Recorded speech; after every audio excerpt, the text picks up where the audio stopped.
ఆశ చూపించి ప్రాణాలు తీస్తున్న కిల్లర్ బ్యూటీస్. వీళ్ళ మాటలు నమ్మితే ఉన్నది అమ్ముకోవాల్సిందే.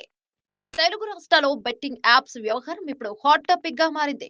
సోషల్ మీడియా ఇన్ఫ్లుయెన్సర్లు, బుల్లితెర సెలబ్రిటీలపై కేసులు నమోదు కావడం సంచలనాన్ని సృష్టిస్తోంది. ఆర్టీసీ ఎండీ సజ్జన చేపట్టిన say no to betting apps నివారణ ఉద్యమం ఫలితాన్నిస్తోంది. బెట్టింగ్ యాప్స్ ప్రమోట్ చేసి కేసులో ఇరుక్కున్న 11 మంది ఉక్కిరి బిక్కిరి అవుతున్నారు. హైదరాబాద్ పోలీసులు కేసు దర్యాప్తులో వేగాన్ని పెంచారు. నిందితులకు ఒక్కొక్కరిగా నోటీసులు ఇస్తూ విచారణకు పిలుస్తున్నారు. ఇప్పటికే విష్ణుప్రియ, టేస్టీ తేజకు నోటీసులు అందజేయగా వారిలో నిన్న పోలీసుల ఎదుట టేస్టీ తేజ హాజరయ్యారు.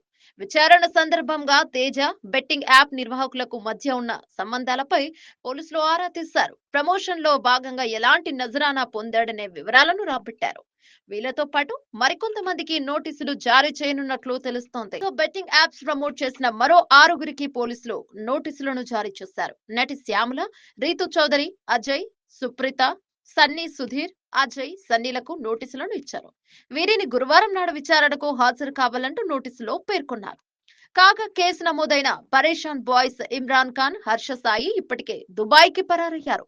అయితే పోలీసులు మాత్రం నిందితుల నుంచి కీలక ఆధారాలను సేకరిస్తున్నారు. అలాగే హీరో, హీరోయిన్లతో పాటు మరికొంతమంది ఇన్ఫ్లుయెన్సర్ల పైన నిఘా పెంచారు. మరోవైపు బెట్టింగ్ ప్రమోషన్స్ లో మనీ లాండరింగ్ జరిగిందనే కోణంలో ఈ కేసులోకి ఎన్ఫోర్స్మెంట్ డైరెక్టరేట్ ఎంటర్ అయింది. ఇక ఈడీ ఎంటర్ అవ్వడంతో బెట్టింగ్ ప్రమోషన్స్ చేసిన నిందితులు తీవ్ర ఆందోళన చెందుతున్నారు. అరెస్ట్ భయంతో కొందరు ఫోన్లు స్విచ్ ఆఫ్ చేసుకుని అజ్ఞాతంలోకి వెళ్లినట్లు సమాచారం. మరోవైపు బెట్టింగ్ యాప్స్ ప్రమోషన్స్ చేస్తున్న మిగతా వారిపైన పోలీసులు మరింత నిఘా పెంచారు.